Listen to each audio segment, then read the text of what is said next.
Molweni. So kukhona into endifuna sithethe ngayo fast. Benibone kuFacebook recently umuntu obebhale kwigroup ecela uncedo malunga ne-funeral claim ebeyenza ebhankeni engaphumanga.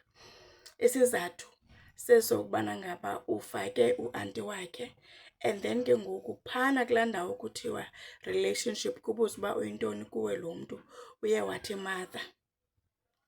So ngoku xa esenza iclaim uthi extended family okanye aunt, then iclaim yakhe yakhatywa ngenxa yaloo nto uba ngaba kuthiwa wena awuthethanga inyani, uthe ngumamakho kanti ngo-anti wakho. So eyona nto ndifuna uyitsho ke ngoku apha kuthi babethunana ii-insurances zonke neyiphi isoloko ikhangela indlela yobana ingabhatali. Nceda ujonge izinto zakho kwi-inshorensi yakho uba zime ngohlobo na. Aba bantu ubakhavarisheleyo ingaba uthe bazezinto bazizo na. Umntana ngumntana, umtshana bengumtshana, isibling ibe yisibling, utata bengutata, umama bengumama, i-extended family ibe yi-extended family. Ungathi umntu ungazalwa naye uthi sibling okanye uthi brother, uyabona? Because ii-insurances zisoloko zikhangela into encinci yokukusokolisa. That is number one. Number two, kukhona into efanele siyathetha ngayo as i-siblings esingathethi ngayo enough. Leyo bana ngaba leyo masingcwabane, uba ngaba unaye na umasingcwabane. Like singahleki nje sonke ube singabuzani, because kwamanye amakhaya sizalwa sibaninzi awuzokwazi ubakhava bonke because bazi-adult ngoku bazodura even for wena. At least ke uba ngaba sibuzane unaye umasingcwabane, and nawe as a sibling enomasingcwabane, if ever awunamntana onomxelela into zakho, make sure ii-siblings zakho ziyawazi umasingcwabane wakho uba uphi, at least, so that zizokwazi uba maziqale ngaphi xa zisenza izinto zakho. Yenza into yokulungiselela wena ibe easy. Noko enye information ayikho sensitive kuyafuneka uba uyikhuphe uba umasingcwabane wam ulapha kule ndawo. Xa ngaba kunokwenzeka into kum nizawuqala apha niyapha. Loo information you must knowledge uyikhupha, or else if awuyikhuphanga uyibhale phantsi uba makwenziwe njani na ngawe xa kuthe kwenzeka into kuwe.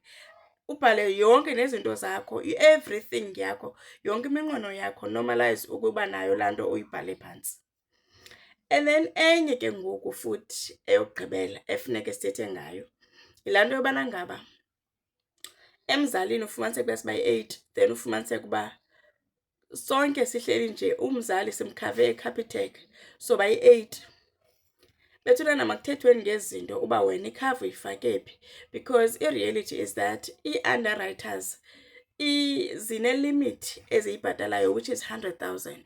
So if umzali nimfake eCapitec nobayi-8, uCapitec uzobhatala up to i-100,000. Then it's either abanye bazobhatalwa or abanye bazobhatalwa kancinci, kuzokwenzeka loo nto. So normalize uba nicommunicate uba wena umfake phi, wena umfake phi.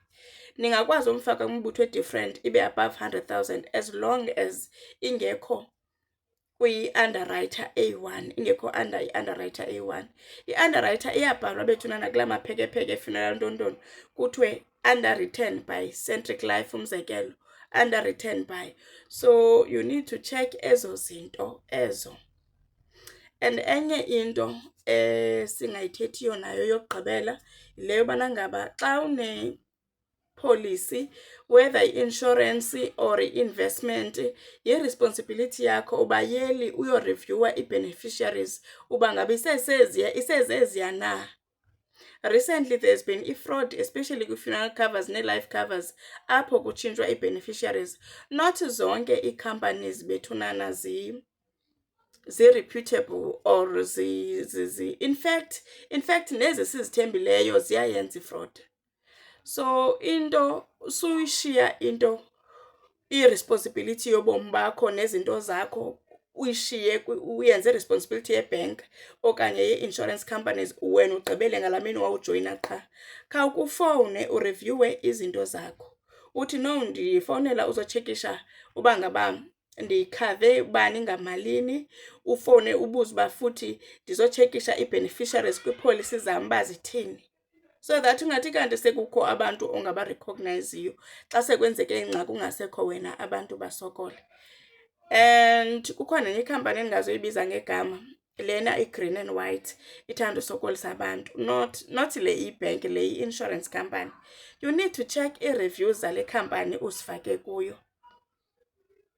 uba zithini during i-claim stage. Umzekelo, kukhona abanye abantu abathanda uthatha i-education plan phaa kulaa khampani, and then emveni koko badane after 20 years xa befika belindwe yi-20,000 or yi-30,000. So ezi zinto we need to check them, we need to be intentional sizi-educate ngazo. Uyaqonda ke? Omnye uba ikhona enye into oyicingayo nawe ungayi-edisha apha kwii-comments, nathi sofunda kuwe.